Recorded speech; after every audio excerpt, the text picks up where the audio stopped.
Here on The Colour of Country Life, we're speaking with the man who looks very, very certain is the new member for Stuart, Geoff Brock. How are you, Geoff? Good morning, and good morning to all your listeners. Now, look, just to be clear, Mr Van Holst Pellekaan has conceded defeat in the seat. Of course, the final count hasn't come in, but it looks very likely you're the new member for Stuart.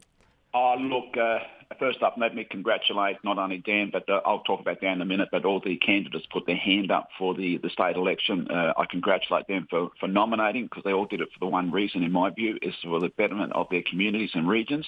And to Dan, my commiserations to Dan, and we had a discussion yesterday regarding the what's happening, and he wished me well and conceded defeat. And again, I also wish Dan and his wife, Rebecca, the very best in the future, whatever they do. Look, it's been a whirlwind last couple of months, the last 6 or 7 weeks, in actual fact. And one of the things I didn't do was go into the new Stuart too early, because of the respect that I had for whoever the sitting member is. In this case was Dan. And also, if you go in too early and all of a sudden the community themselves, they know it's an election coming up, but a lot of people weren't aware of the boundary changes, which was massive in this case here for the new Stuart and the new Frome. The new Frome has been split into two or three different electorates. But it was maybe confusing for the community, so I stayed out till the last 5 or 6 weeks. And again, it's been a wonderful, wonderful experience travelling around those areas there, and to meet people and to get a better idea of a lot of the big issues that are facing the new Stuart, in particular Port Augusta and Peterborough and those areas. Yeah, Geoff, you say you only campaigned for 5 or 6 weeks, in effect, in the seat. Is that what you're saying? That's about all I did, out of respect, as I say, for the community, their confusion, and also for Dan's the respect for Dan and the current member. Yeah, it's only 5 or 6 weeks, and all I did was I didn't change my philosophy. I didn't change the methodology that I do. I don't go out and have street meetings. Don't go door knocking. I just went to different community groups when the invitations were, a few forums, and just walked around the community in the main street and things like that. And as people come up and have a chat, that's my philosophy, that's my style. And I really appreciate everybody for all the time and the respect they showed me during that 6-week period. It certainly seems to have worked. You're on a 48.5% primary vote alone, which puts you on a two-party preferred, somewhere towards 2/3 of the electorate preferred you two-party preferred against the Liberal candidate and incumbent. What does that tell you about the interest in independents? We're seeing them getting up or getting very close. Even Kate Hunter, who I understand you endorsed in the new Frome, she had a pretty good tilt at it. So what does it tell you about the interest in independents in South Australia? Well, there has been a lot of independents on the crossbench now at the moment, and they're not true independents. What they've done is they've been into part of a party, and they've either been alienated or they've come back away from those particular parties. That's both Liberal and Labor. I just think that people are looking for people who don't have to toe the party line, quite frankly. I've started off as an independent in 2009. I had to make a decision in 2014 to support a party, and which I did, to save Port Pirie Smelter and other opportunities. But if you're a party person, and you 99% of the time you've got to go by whatever the party says. And look, independents can mix and they can talk, and people from both avenues, whether Liberal, Labor, Greens, or whoever they may be, they feel more comfortable coming to a person who's not really associated with a political party. I can't understand why, but it just seems to work. And in my case, when it happened on Saturday night, I got a bit emotional because I couldn't understand why people are still following me. Because I'm just a normal person, and I don't do anything other than talk to people, listen to people, and try and help them out. But certainly, I still cannot understand why I've still got this, what I consider a fairly very large and loyal following.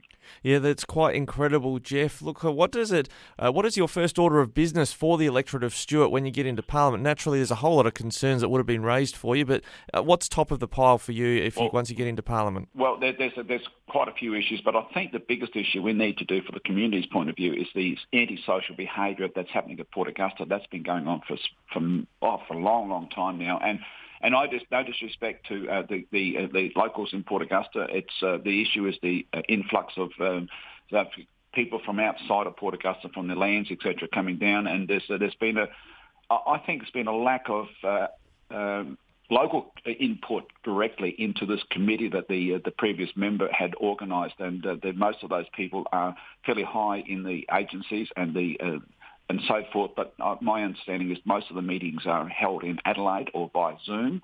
Now, that doesn't get people that are on that committee to actually see and feel the trauma and the heartbreak and the tension that is in Port Augusta at the moment.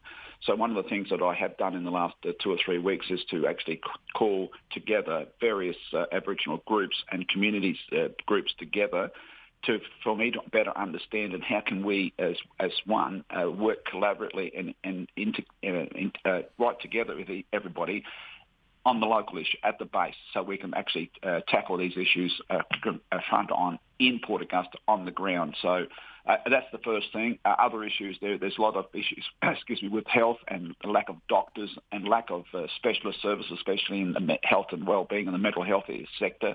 There's a lot of challenges out there, and it's not only in the new Stuart, but it's across all the regions of South Australia because of the impacts of COVID.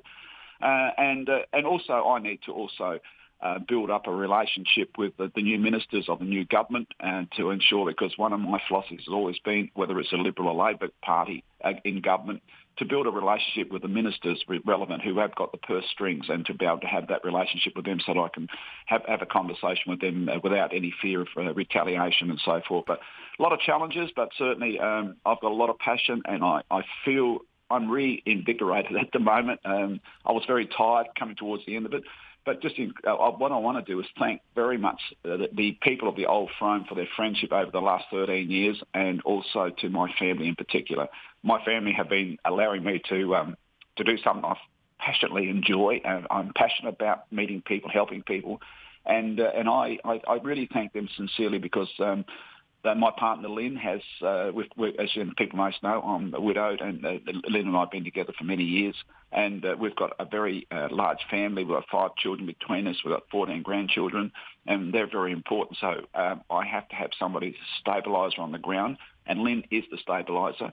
And to my daughters and my grandchildren, I thank them sincerely for allowing me to do something, and sometimes they miss out, but at the same time, if there's an emergency or a requirement within the family, all I've done is quite often is I said to people, look, I'm sorry, I've got a family issue, and they say, well, that's family has got to come first, and let's deal with their issue afterwards. But certainly, I'm a very, very fortunate person, and a very, very proud person to represent people in regional South Australia. A lovely tribute, Geoff, and a good note to finish on. Congratulations again, and we look forward to chatting with you as the member for Stuart in the future.